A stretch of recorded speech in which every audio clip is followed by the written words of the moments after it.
कि 5% लिख दिया, तो हमें क्या करना पड़ेगा, पहले पहले डिस्काउंट का अमाउंट निकालना पड़ेगा। अगर आप किसी चीज पर डिस्काउंट लगा रहे हो तो ऐसे तो आप समझ नहीं पाएंगे, अपन को डिस्काउंट अमाउंट निकालना पड़ेगा। तो कैसे निकाला हमने, इक्वल लगाया, जिस चीज पर जिस भी संख्या पर आप डिस्काउंट लगाना चाहते हैं उस पर क्लिक करेंगे, इनटू जिस डिस्काउंट से आप करना, मतलब जितना परसेंट आप डिस्काउंट दे रहे हैं उस पर क्लिक और एंटर। ठीक है, इस तरह से आप डिस्काउंट निकाल सकते हैं। हम डबल क्लिक करके इसको ड्रैग कर देते हैं। अब आप देख रहे हैं कि हमारे पास डिस्काउंट आ गया है। अब हम क्या करेंगे, इनको 24,000 का देना था हमें, लेकिन ये 24,000 का न देकर उसमें से हम 1,200 रुपये माइनस करके इनको देंगे, क्योंकि ये डिस्काउंट है। तो उसके लिए अपन क्या करेंगे, एक सेल और बढ़ा लेते हैं, राइट क्लिक इंस, ठीक है, इसको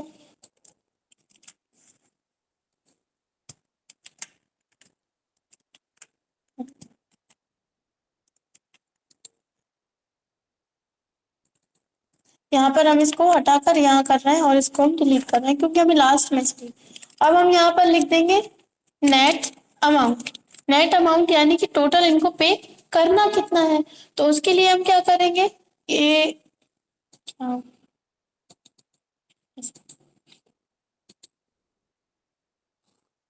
पूरा उल्टा हो गया है। एक मिनट, देखिए इतना समझ में आया, इतने में कोई डाउट नहीं है।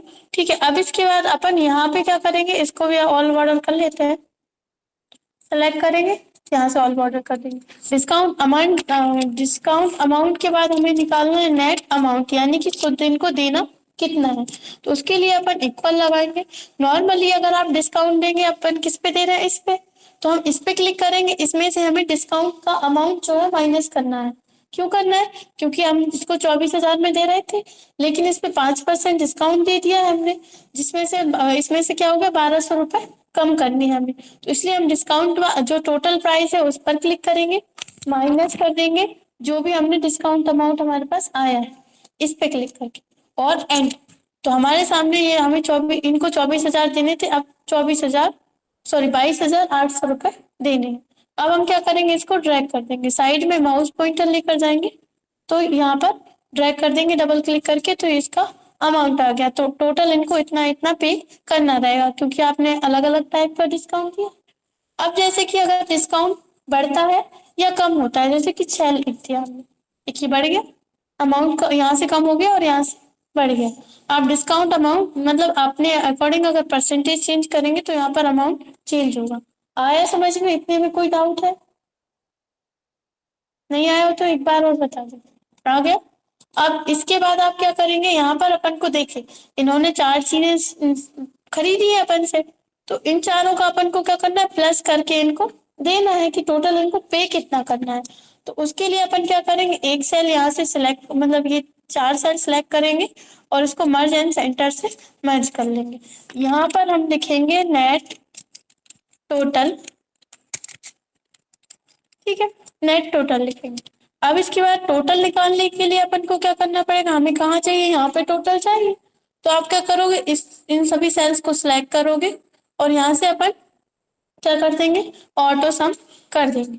तो यहाँ से इन सभी का क्या आ जाएगा, अमाउंट आ जाएगा कि इनको टोटल इतना अमाउंट पे करना है। ठीक है, अगर आप डिस्काउंट दे रहे हैं तो इसको रख सकते हैं, अगर आपको डिस्काउंट नहीं देना किसी भी पर, तो आप ये वाले जो 2 कॉलम उनमें ऐड चाहिए मत कीजिए।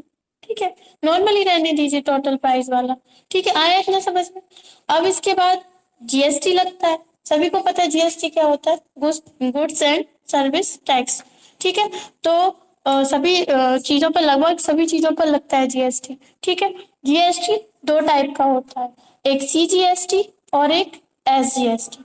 एसजीएसटी मतलब होता है state goods and service tax, जो अपनी स्टेट गवर्नमेंट लेती है, और सीजीएसटी होता है central goods and service tax, जो अपनी सेंट्रल गवर्नमेंट को जाता है। ठीक है, दोनों जीएसटी जो होते हैं बराबर लगते हैं, जैसे कि सीजीएसटी आपका 9% लग रहा है तो एसजीएसटी भी आपका 9% लगेगा।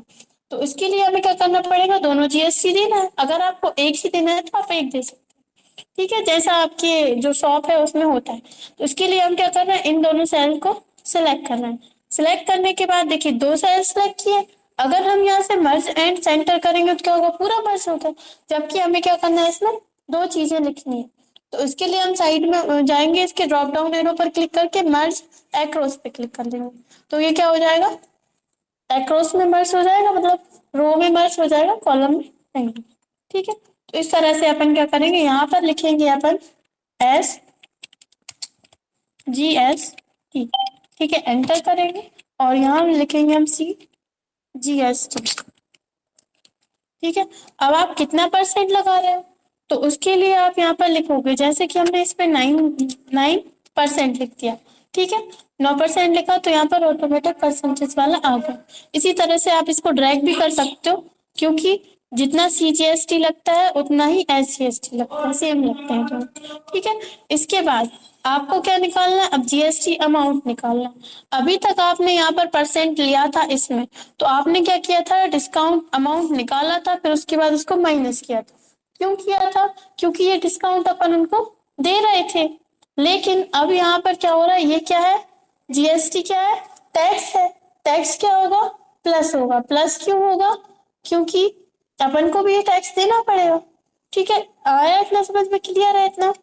तो आप इस पे ध्यान मत देना कि यहाँ से हमने डिस्काउंट को माइनस किया, हम इसको प्लस क्यों कर रहे हैं। निकालेंगे दोनों सेम तरीके से, जैसे कि अपन ने डिस्काउंट कैसे निकाला था, जो भी जिसमें डिस्काउंट से अपन ने टोटल प्राइस को क्या किया था, इंटू किया था।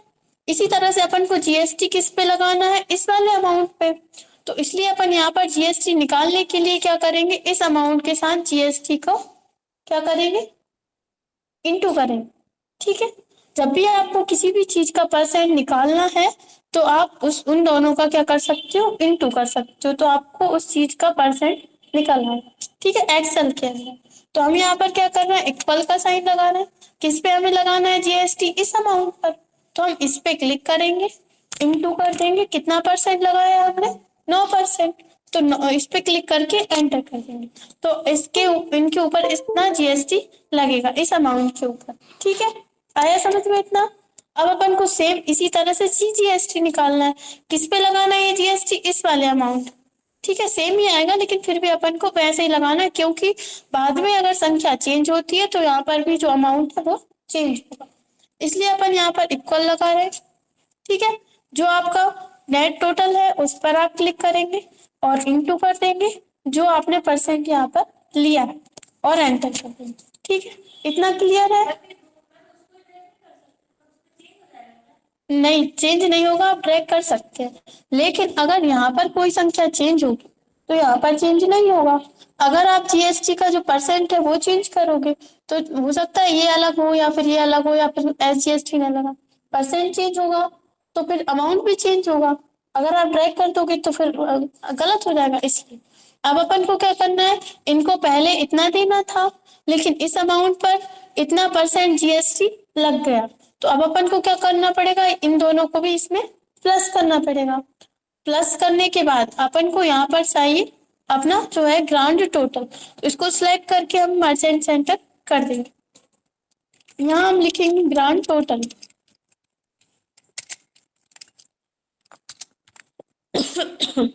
ठीक है, ग्रांड टोटल हमें क्या करना है, इन सभी को प्लस करना है। तो हम सिलेक्ट करेंगे, सिलेक्ट करने के बाद कर देंगे ऑटो सम।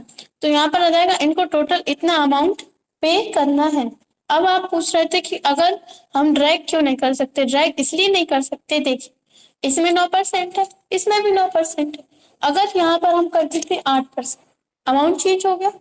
अगर हम ड्रैग करते तो जो अमाउंट यहाँ था वो यहाँ पर होता। और इसके अलावा वैसे तो दोनों टैक्स बराबर ही लगते हैं। अगर CGST 9% है तो SGST भी 9%, दोनों बराबर लगते हैं। ठीक है,